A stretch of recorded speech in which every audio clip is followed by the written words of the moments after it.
Pita, você que está com a gente também, uma boa tarde. Essas estratégias que foram citadas agora pelo Igor, pode ajudar de alguma forma, ou podem, ajudar o governo federal? Ou há impedimento para essas ações e até que ponto podem ir as articulações e os diálogos entre poderes para que se auxiliem nisso?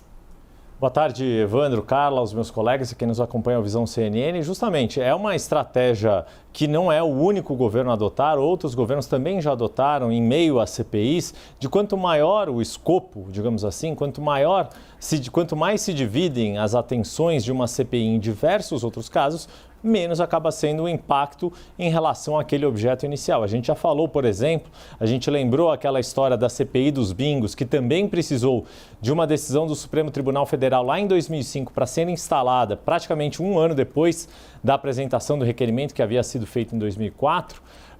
Também ali naquele momento, de tão amplo que ficou o escopo de atuação daquela CPI, ficou apelidada de CPI do fim do mundo. Tudo cabia naquela CPI. E aparentemente agora, nesta CPI relacionada à pandemia, não há como, vai ser difícil do ponto de vista político, fazer com que a CPI foque exclusivamente nas atenções do governo federal, sendo que há, de fato, outras investigações acontecendo relacionadas a estados e mesmo em relação a alguns municípios. Há senadores que sim, acham que a CPI deveria ficar focada no governo federal e que eventuais suspeitas ou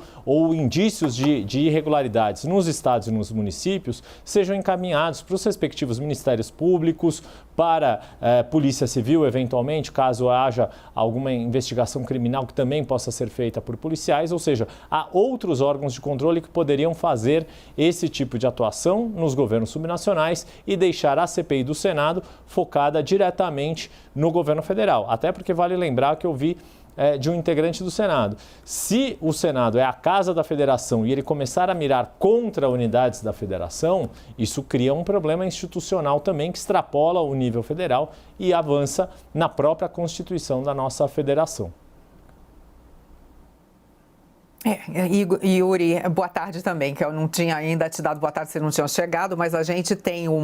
também uma questão levantada pelos senadores da oposição, exatamente que é isso que você está dizendo, que existem assembleias legislativas nos estados e câmaras de vereadores para fiscalizar os poderes executivos dos estados e municípios. Então vamos seguir, daqui a pouco a gente volta até a falar sobre o que diz a Frente Nacional de Prefeitos a respeito disso, e o líder do governo do Senado, Fernando Bezerra, disse à CNN que espera que o plenário do Supremo, que, como a gente lembra, vai julgar esse caso agora na quarta-feira, que o plenário promova a modulação sobre a decisão do ministro Luiz Roberto Barroso, que ordenou a abertura da CPI da Covid no Senado. O líder do governo no Senado disse que o governo federal tem feito a sua parte, que trocou ministros, como a gente viu ali, Ernesto Araújo, por exemplo, das Relações Exteriores, e tenta estimular o diálogo entre os poderes. Ele lembrou que o governo federal criou um espírito de união quando chamou representantes dos três poderes para o combate à pandemia. Leandro Rezende, esse pedido de CPI mais ampla,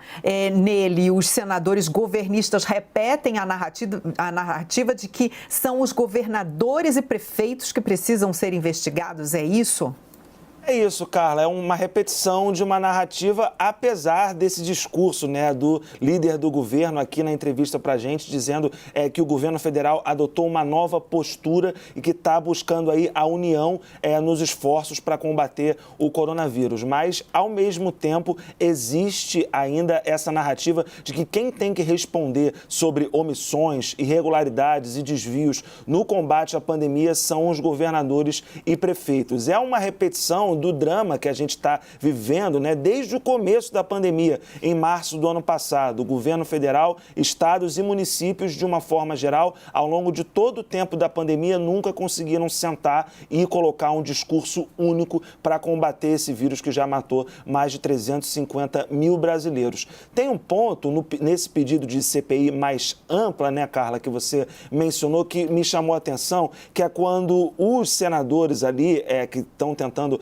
articular essa CPI mais ampla, citam 30 operações policiais realizadas entre 2020 e 2021 em vários estados e operações policiais, seja da Polícia Civil dos estados, da Polícia Federal ou dos Ministérios Públicos, que apuraram indícios de desvios, escândalos ali de corrupção. Aqui no Rio de Janeiro, vou falar um pouco do que eu acompanhei mais de perto, praticamente toda a Secretaria de Saúde foi presa, colocada atrás das grades, e foi por uma investigação de corrupção na área de saúde que o governador Wilson Witzel acabou sendo afastado do mandato. Então, existe um ponto aí, os senadores têm, são 30 operações, não é pouca coisa, quando você coloca 30 operações policiais que, de alguma maneira, investigaram governadores ou prefeitos por conta de desvios na pandemia. Mas é fato, e o Yuri Pita estava dizendo isso para a gente há pouco, de que existem esses órgãos de controle nos estados que estão fazendo esse acompanhamento de desvios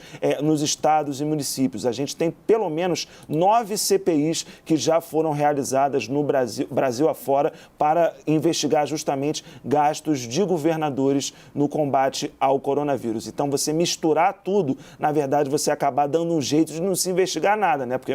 como que você vai fazer para investigar governo federal, os 27 estados e mais, sei lá, 5 mil municípios que nós temos? Vai ampliar muito o escopo dessa CPI e aí o final dela a gente não faz nem ideia do que pode ser.